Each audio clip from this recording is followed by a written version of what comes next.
आमदार राजन पाटील, यशवंत माने, दक्षिण सोलापूरचे माजी आमदार दिलीप माने व माढ्याचे माजी आमदार बबनदादा शिंदे हे चारही बडे नेते भाजपने गळाला लावलेत। या चारही माजी आमदारांचा भाजप प्रवेश जवळजवळ निश्चित झालाय। पालकमंत्री जयकुमार गोरे यांच्या नेतृत्वात भाजपने सोलापूर जिल्ह्यात ऑपरेशन लोटसला सुरुवात केली आहे। त्याचाच भाग म्हणून सोलापूर जिल्ह्यातील मोठे प्रस्थ असलेले चार माजी आमदार भाजपमध्ये प्रवेश करणार असल्याचे खात्रीलायक वृत्त आहे। मोहोळचे राजन पाटील राष्ट्रवादी शरद पवार गटाचे निष्ठावंत समजले जात होते, मात्र शरद पवारांवर निष्ठा असूनही अनेक वर्ष ते सत्तेपासून लांब होते।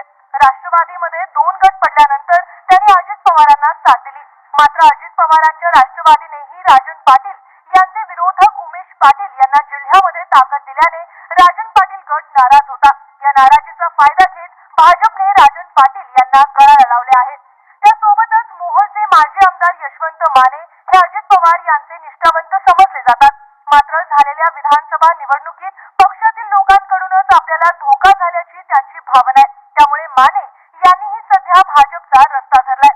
दक्षिण सोलापूरचे माजी आमदार दिलीप माने यांनीही हाती कमळ घेण्याचा निर्णय घेतलाय। माढ्याचे माजी आमदार बबनदादा शिंदे हे सध्या अमेरिकेत उपचार घेत आहेत, मात्र त्यांचे पुत्र रणजित शिंदे यांनी भाजपचा रस्ता धरलाय। काल रात्री या सर्वांची वर्षा बंगल्यावर देवेंद्र फडणवीस यांच्यासोबत गुप्तको बैठक झाली। यामध्ये या चारही माजी आमदारांच्या भाजप प्रवेशाला फडणवीसांकडून ग्रीन सिग्नल मिळालाय। त्यामुळे दिवाळी आधी किंवा नंतर लवकरच या चार माजी आमदारांचा भाजप प्रवेशाचा सोहळा निश्चित होईल।